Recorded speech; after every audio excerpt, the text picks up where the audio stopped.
Alrighty. Oh, we're back. Hello.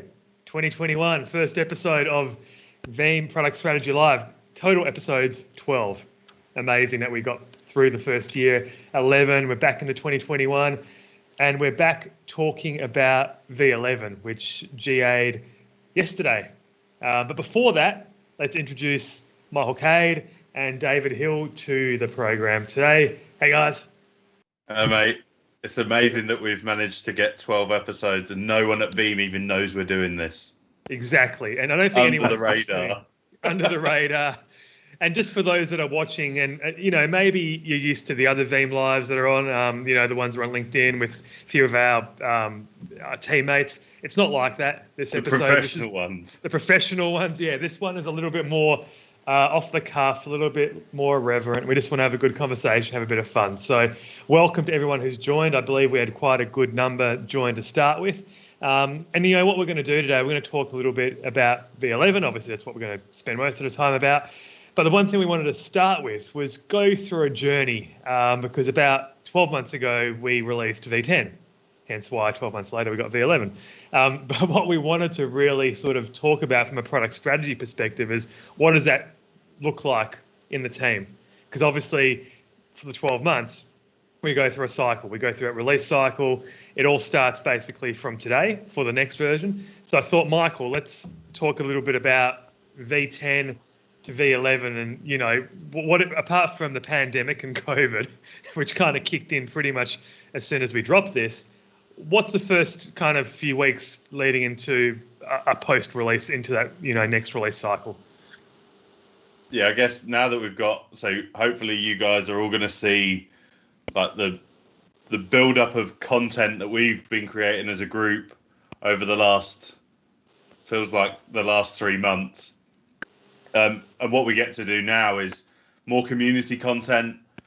So we get to actually get down into the product, work out what we can do, like what else is there. So from a product point of view, from a product management point of view, there's always like obviously a target as to what the feature is going to achieve for our customers, and that's really what the feedback has brought, and the whole wheel has made it work that way. I think the most interesting part of our job now is actually going to take those features and seeing what else we could do with them, like being able to unearth other use cases for that. And that's kind of, I'd say, well, that's a constant thing. We're always looking for the stories to be told around like use cases about doing stuff with the technology. I'm pretty confident that we're still finding things that came in version 10 that we just didn't know about. They might not have made it into the release notes, but they're still there. Like there's so much in these releases that you just don't know or consume them all from day one. So this is the time where we jump on it and then get to blog about that and talk about and demo all of this new good stuff before it all starts again in however many weeks and months. Yeah, I mean, for you and I, Michael, this is our, I want to say, 5th cycle that we've gone through in terms of major VBR release. And David, I think this is your 3rd cycle of releases. So maybe give a bit of your perspective, because obviously you've been at a few different software companies. You were at VMware before, which obviously did things a lot different to what we do as Veeam. But, what's your take on this cycle and how we enter this next phase?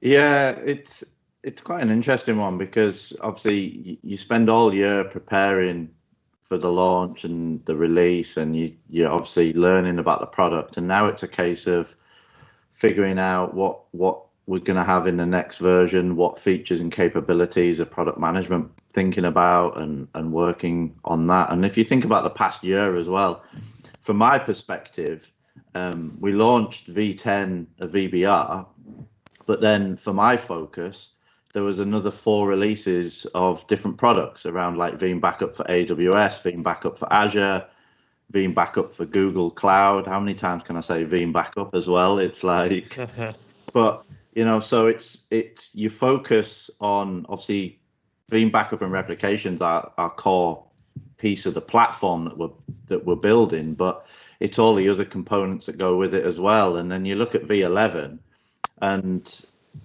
all the integration pieces with like all the other products that we have, like VAO as well and stuff, and how it all ties together is some of the focus that we have to look at. So it's a case of figuring out what's going to come, where we're going to go, and then what we're doing with the other products, because obviously the way that Veeam does it, everything's modular. So, you know, if you look at Veeam Backup for AWS as an example, you don't have to be a Veeam Backup and Replication customer to use that. You can have it separate if you're just like an AWS native customer, or if you're already leveraging VBR, then you can use VBR to go and protect your workload as well. And they all tie in together as this modular platform. And figuring all that out is the big thing of how's it going to work, how's it going to fit together, and then figuring out what we need to put together so that it for the customers as well.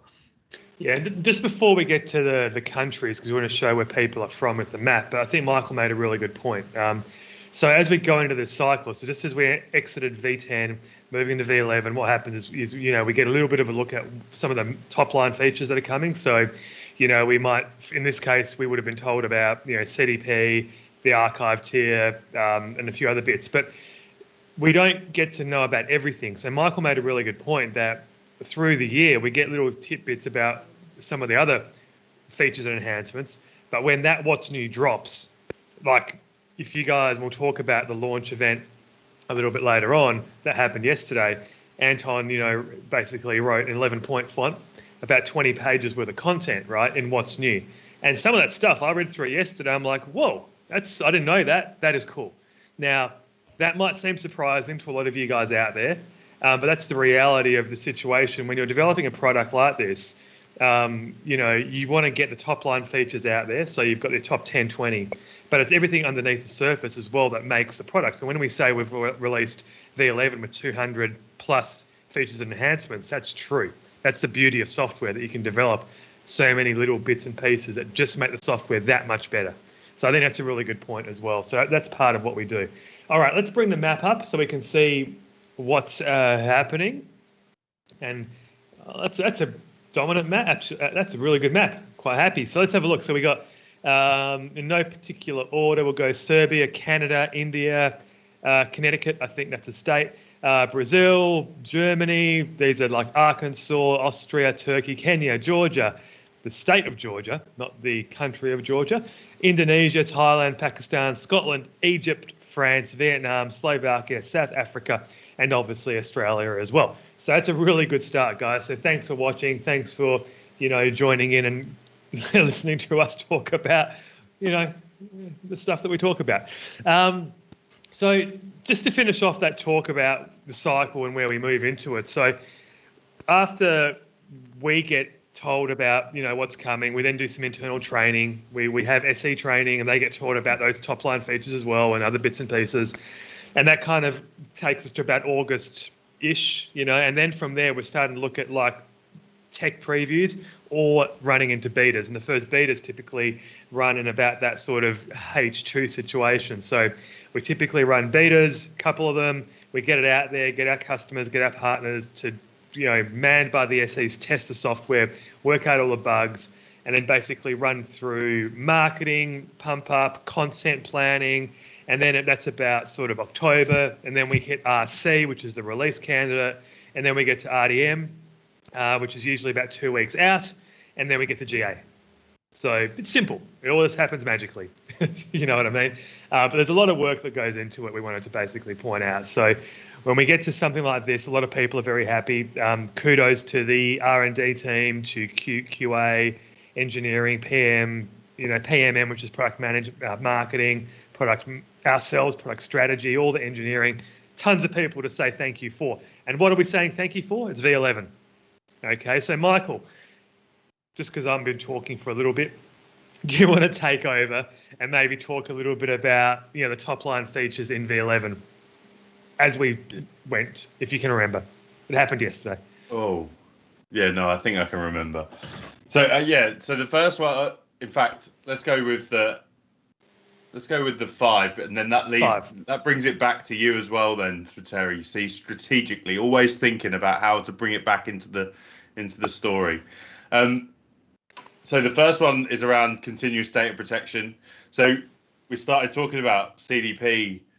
I remember because me and Anthony were both on stage as a project back at Veeam 2017 in New Orleans. You remember them times when you could be in person and have thousands of people, all community and yeah, conversations, beers and all sorts, and learning and education, all that good stuff. Yeah, they were the days. So we started talking about CDP then, and obviously from that is around, like, we want to get it right, but we also want it to be right for all of our customers. It's not a focused product just for enterprise. It's not a focused product just for the mid-market or SMB. It has to be very agnostic and flexible for all of those types of customers that we have across the world.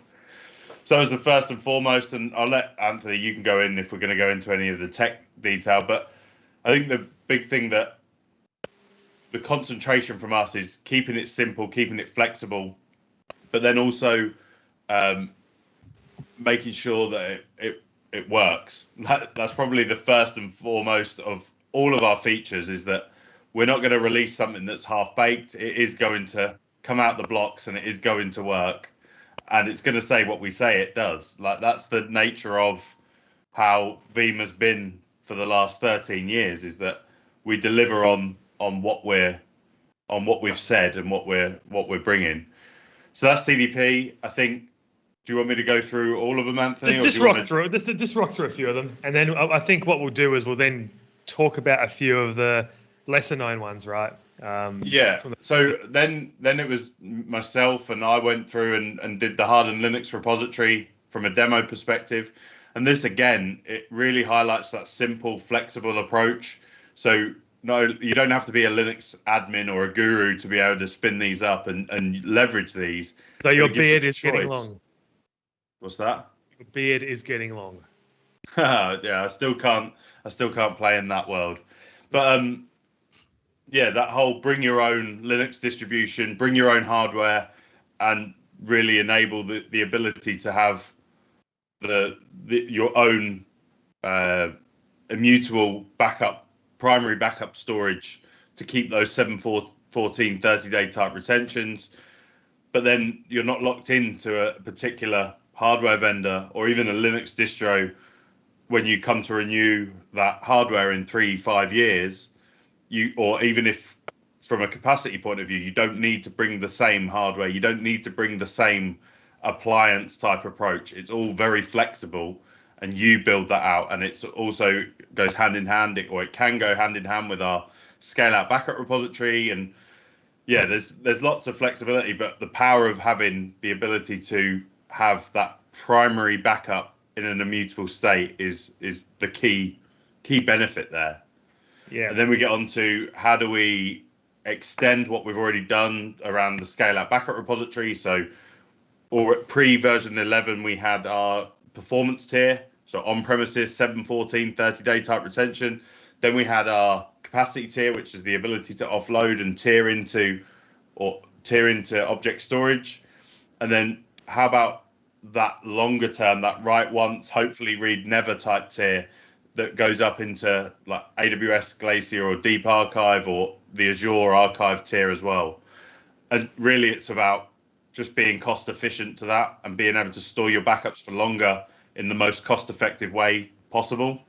And there's lots of other things around that I'm sure Anthony's going to be blogging about, talking about over the next couple of months. But yeah. Hey, Michael, just quickly, we had a question. We don't usually do interactive questions, but for the guys listening, please ask questions if you want. We're here to answer them at the same time. So Sunil has said, does ransomware protection only work with Linux repositories? So maybe just explain the yes and no of that answer, because it is a yes and no answer. Michael. What? Sorry, I missed the question. Oh, does ransom working beautifully? So this is why we don't take questions. Does ransomware protection only work with Linux repositories? Yeah. So ultimately what we're doing here is we're using the immutable flag within the Linux file system. So we're using the chatter command. So any distribution that has the ability to use the chatter command, then we can use the immutable flag. So yes, today it has to be Linux. I'm pretty sure that our product management R&D will be researching what we can do from other operating systems. However, extending that to basically leveraging, say, an object storage extent, that's when obviously you can leverage that for ransomware protection as well. And obviously there's other methods of ransomware protection that aren't immutability, air gap backups, taking it off the tape, moving it to a Cloud Connect provider. So yeah, I think Sunil, you were asking specifically about ransomware as it pertains to immutability on Linux, but obviously that question of does ransomware protection only work with Linux? Obviously no, it works with a lot of different combinations of repositories and methodologies in terms of where you put your data. David, do you want to, have you got any top line features that you want to mention or talk about? Yeah, so my favorite kind of top line features is the native integration for cloud workloads in V11. So anyone who kind of, maybe it went under the radar with version 10A, you could kind of install a plugin and natively protect your AWS workloads. Well, as a V11, there's no plugins or anything. It's just all natively included. So you can go into your managed servers, same way you would add like a vCenter or a Hyper-V. You can go and add like AWS or Azure in there. And then you can just go and protect all your Azure and AWS workloads directly from VBR. And what's really good about that is, when you think about that, how we always talk about that single data management platform, being able to see all your backup jobs and all your backup policies in that one place makes it very easy to manage. So you can have like all your vSphere backups, all your Hyper-V, Nutanix, Windows, Linux agents, and now you can also have all like your AWS instances, and not just EC2 instances, but RDS. You can manage all like your VPC backups, and the same with Azure. You can go over to Azure and protect all your Azure VMs and stuff, all natively through the Veeam backup and replication console. And as I kind of said earlier as well, the great thing about this is it doesn't matter whether you're a Veeam backup for AWS customer or anything.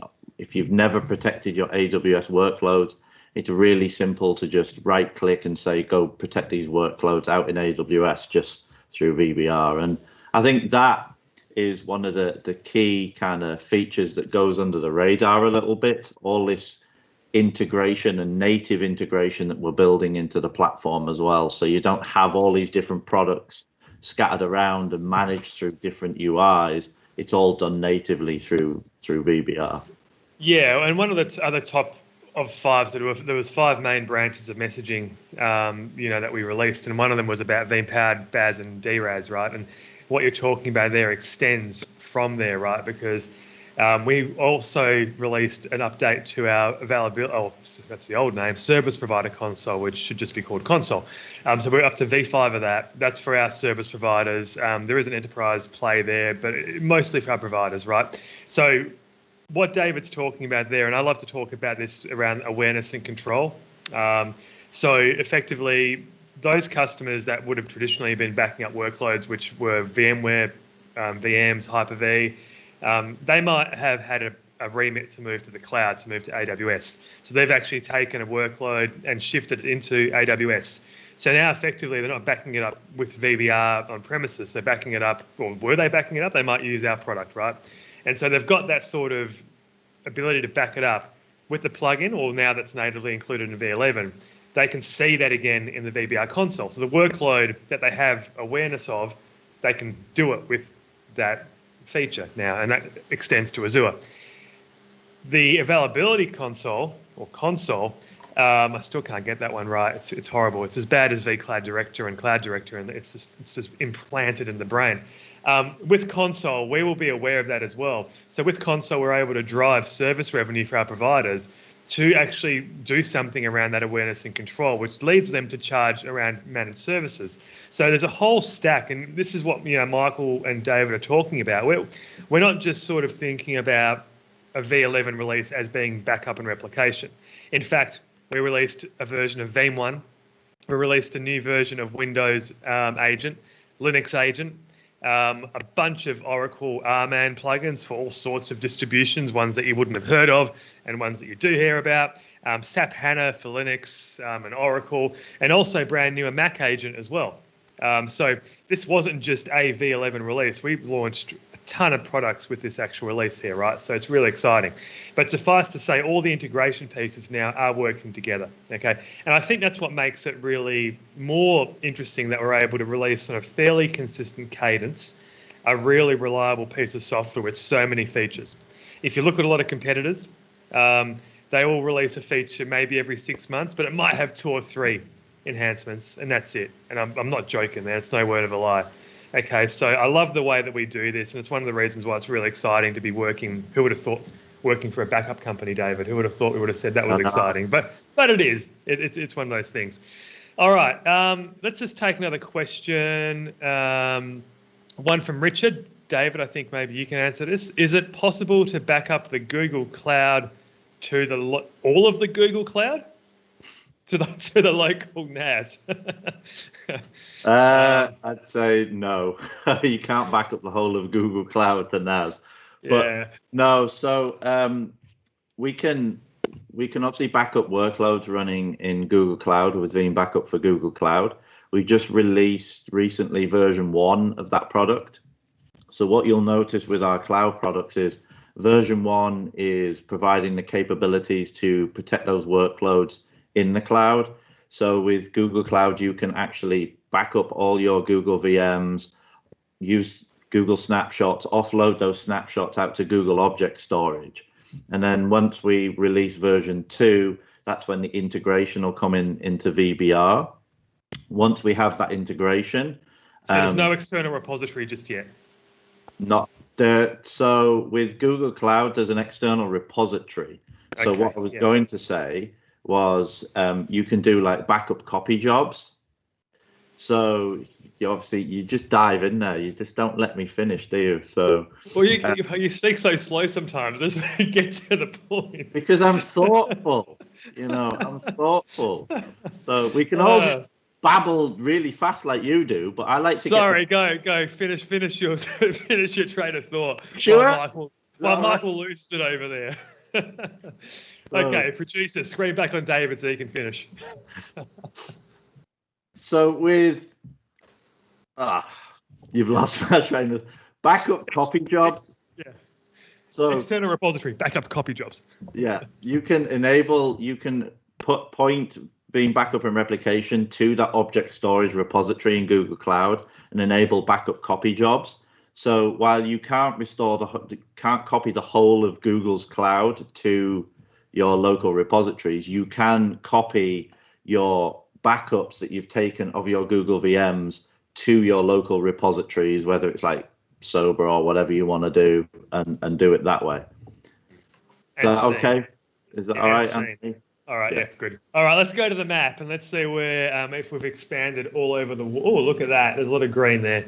So let's have a look and see the updates. We've got Atlanta, Greece, North Macedonia specifically, Saudi Arabia, Malaysia, Russia, Guatemala. Hey, peace out. And Argentina as well. So it's a really good representation. And thank you all for listening. And the entertainment will continue shortly. Okay, so now that we've gone and done a little bit of that, what I wanted to sort of talk about just to kind of wrap up is to talk a little bit about the lesser known enhancements, or maybe your top features. So, David, I'm going to start with you again. You sure? You sure I won't talk too slowly? No. It's speed up a little bit. Just 25%. What is your top feature in V11? It can't be the plugins or the native integration. It has to be something different. Well, that's not fair, is it? So my top feature is the hardened repositories and the fact that we have all the required, they're not certifications, but we meet all the requirements for financial institutions to be able to store our data like from a worm perspective. Excellent. All right. Just before we get on to Michael, there was another question. I'm loving the questions today, guys. This is awesome. Did I say that quick enough? Was that fast enough for you? Yeah. The questions are rocking in. You can drop the joke now. It's all good. We're past. When is CDP available for general release? Well, it is available now because it was part of v11. So that's Alex. It's available now. And what would be your main competitive points against a competitor? So, interestingly enough, if you want to talk about competitive differences, my biggest thing about that with CDP is the fact that we are a lot more scalable from the outset. So it's basically a start small and grow. So a lot of other CDP implementations require a bit of hardware or a VM or a bit of resource against every host. And you might be only protecting 2 or 3 workloads or 2 or 3 VMs in a cluster, right? But you still have to have all this wasted resource on every host. And if you've got like a 20 host cluster, there's a lot of wasted resources. So with our CDP proxies, you can basically start small and ramp them up as required. Okay, that's a really key point against the competition as well. And then I think there's a little bit of simplicity as well with regards to what we're doing. It's there. You get everything in the console, but also then from a cost perspective, I'm not going to talk specifics because I don't like talking about licensing and cost specifically, but roughly we are about 1/3 the cost of some of our competitors, which for the same or better functionality and scalability and reliability is a really good point to have. Okay, just a couple other questions. We'll answer a couple more. Is there any roadmap for supporting Linux clusters or Linux setups with shared disks? Michael, do you know anything about that? I would say not at the moment, but... That seems pretty generic as well. I would say head over to the forums and just ask that, because it depends really what you're trying to back up and what and where they are. If they're virtual machines, if they're physical machines, what distribution they are, if it's an Oracle box, whether it's using Oracle Armant. There's quite a lot of what-ifery that would determine what the question is. But very interested to hear what the use case is, and if we can do it, great. If not, we want to know about it so that we can make that. I'd say maybe put them in the forums. Go to the Veeam forums and pose that question, and then you'll get an answer directly from the product managers themselves. So it's a good way to attack that. Last question is from Titus. Awesome name. I had a customer asking for Veeam backup directly to tape without any staging. Is that something we should expect soon? Michael, again. Yes. Yeah. So I could probably. So again. That's a broad question in that could be image-based backups going to tape. That could be NAS. I can safely say that we've had so many requests about sending NAS directly to tape. It's something that we're researching, something that we're definitely looking into. So, I guess let's see what happens from a Veeam on and beyond that, and then we can definitely get talking into. We're in that cycle. Yeah, we talked about the cycle. Yeah. We're in this cycle where we get to understand what's coming next, right? So it's a bit early for that, but certainly put it on the forums, get it out there, and as this cycle progresses, that's when things happen. Now, before we just kick in, I just want to plug the real LinkedIn Live events, the ones that happen on the Monday and Friday. There's one tomorrow with Rick and Melissa. And they're going to sort of follow on and do a little bit more of a follow-up to the release, to the launch yesterday, talk a little bit about GA, and hold a general Q&A session. So I think that it starts at about the same time or 1 hour later than this one. We'll just confirm that a little bit later on. But it was at 12 p.m., so a little bit later than this one, 1 hour later. Awesome. All right, so just to finish off, I want to go through a couple of my own favourite What's News. I obviously looking at CDP, we've talked about the archive tier. For me, from a service provider perspective, VMware Cloud Director, we've finally put in something called site-to-site replication for VCD, something that we've been talking about for a long time. I was talking about it before I joined Veeam when I was working for a service provider. And it's just one of those things where the time was right now to get it out. And a lot of service providers are jumping for joy at that. We've actually released our own HTML5 tenant plugin as well, so our own native plugin, fully supported, which followed a community initiative that we launched last year on that. So good to see engineering pick up with that. I think that's a really cool one. A new API endpoint, which obviously for all our automation friends out there, which we know there's a lot of you out there, this is something that's pretty cool in itself. Now, very quickly, I wouldn't call it, I'm remiss to call it technical debt, but basically, given a 13-year-old company, you develop for the times, and the API that we had was based on how you did an API, 5 or 6 or 7 years ago, and it did the trick. APIs have moved forward very quickly, and so what we understood is that we needed to create a new modern API, one that's JSON based, one that's got a modern interface, Swagger interface, and all that kind of stuff. That's what we've come up with in V11. It's standalone, and it basically is installed by default. I think with Michael, help me here with the licensing, but VAL and Enterprise Plus licensing, you basically get it as part of the default install. So it's really exciting. It's not a fully feature parity API with what you can do in PowerShell or the UI, but it's got a really solid initial list of endpoints and methods to be able to get through. So that's a great start for us.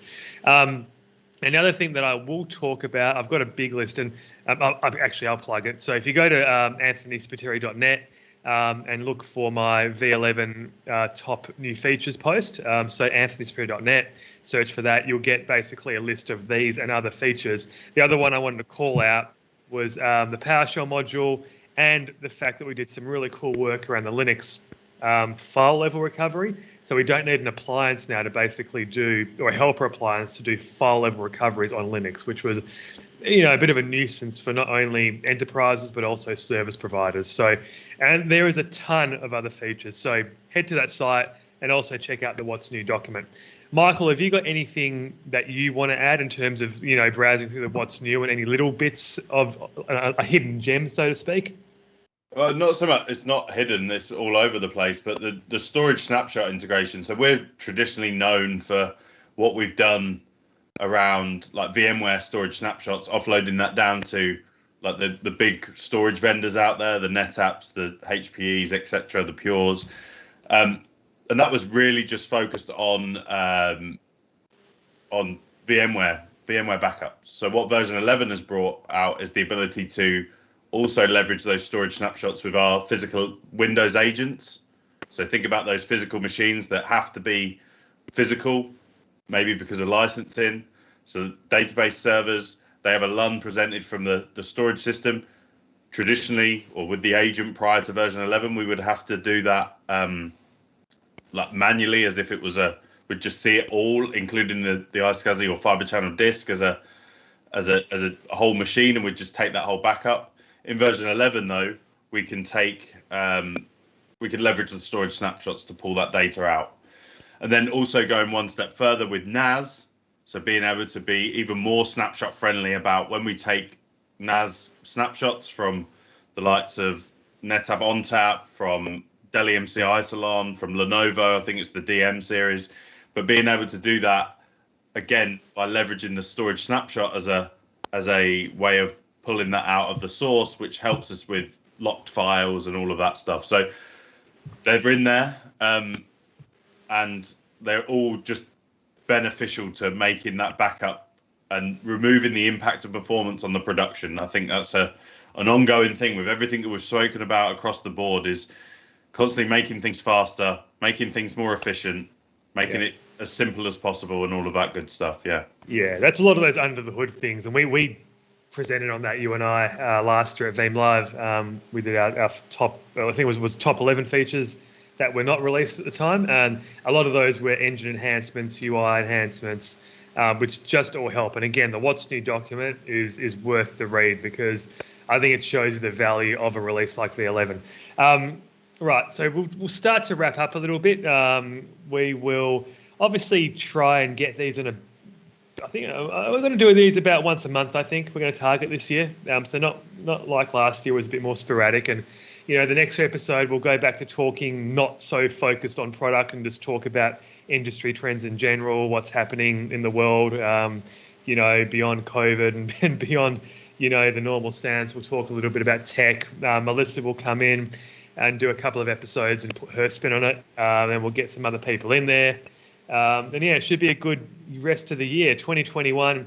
I don't know if it's looking up just yet, but it's looking better than last year at this point in time. So let's just have a final say. One more thing about V11 from everyone on. So I'm going to start with Michael again. So the one thing that I'd talk about is, so you've mentioned around the automation. So I'll go back to the Linux piece. So there's quite a lot of Linux improvements. So I think actually now, if you look at all of the Veeam components, let's say that, so the Veeam management server, we still have a requirement that needs to be Windows and lives on a SQL database, but everything else can now be Linux. Just the flexibility around like the file level recovery for Linux backups and Linux machines, where we would have to spin up an FLR appliance, a file level recovery appliance in your virtualized environment to be able to recover or be able to see and use that and see the files and folders.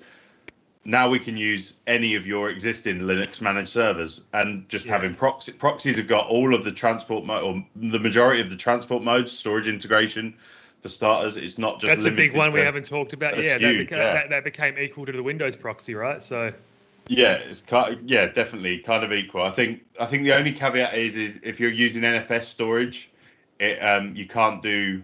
I don't think you could do direct NFS or NFS direct, storage direct attach, but it's very much there, and obviously that we are looking at that. So yeah, don't think that we're just going to stop. And I think that's the other thing about V11 is that there's so many under the hood engine enhancements that you probably won't even see, but it will have been done to tweak and make things better, more performant, and just faster in general, whether that's from a backup point of view or from a recovery, or even just being able to do something with that data as well. That's another big focus.